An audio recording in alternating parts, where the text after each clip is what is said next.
Halo Sobat Lubro Media, kalian ingin menjadi deep learning dalam data science tapi masih bingung ada metode apa saja yang harus kita kuasai? Oke, kita simak ya. Kali ini kita akan bahas metode apa saja yang digunakan untuk algoritma deep learning dalam data science. Algoritma merupakan suatu prosedur atau langkah untuk melakukan perhitungan, pemrosesan data sampai dengan penalaran otomatis. Saat ini terdapat banyak jenis algoritma yang dapat digunakan. Salah satunya adalah algoritma deep learning yang dapat menjadi salah satu acuan penelitian.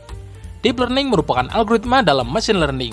Machine learning merupakan salah satu cabang ilmu dari artificial intelligence atau kecerdasan buatan yang pada masa kini berperan penting dalam kehidupan kita. Algoritma deep learning banyak digunakan oleh industri untuk memecahkan masalah kompleks.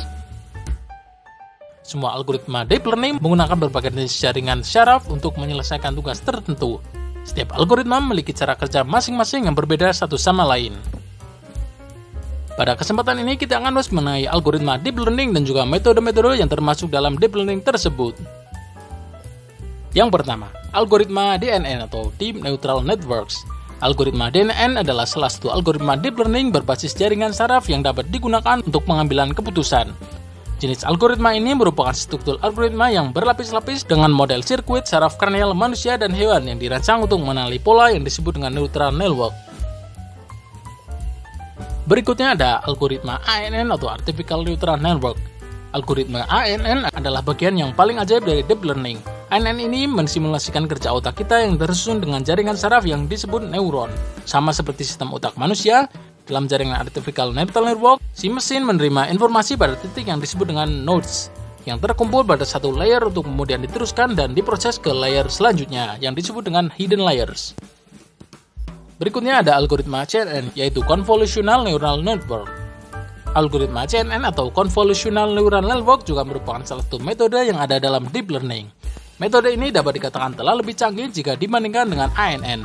Perbedaan yang cukup mencolok antara ANN dan CNN adalah pada ANN setiap node-nya terpisah, sedangkan pada CNN node-node yang ada tersebut saling terhubung.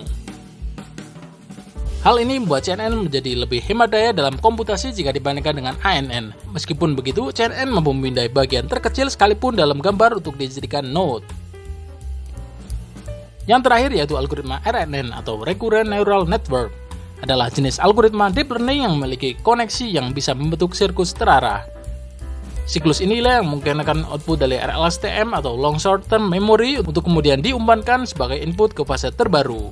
Setelah output dari LSTM menjadi input terbaru, ia dapat mengingat input sebelumnya karena kinerja memori internal. Selain itu, RNN biasanya digunakan untuk teks gambar, analisis deret waktu, NLP atau Natural Language Processing, pengenalan tulisan tangan, dan mesin translasi.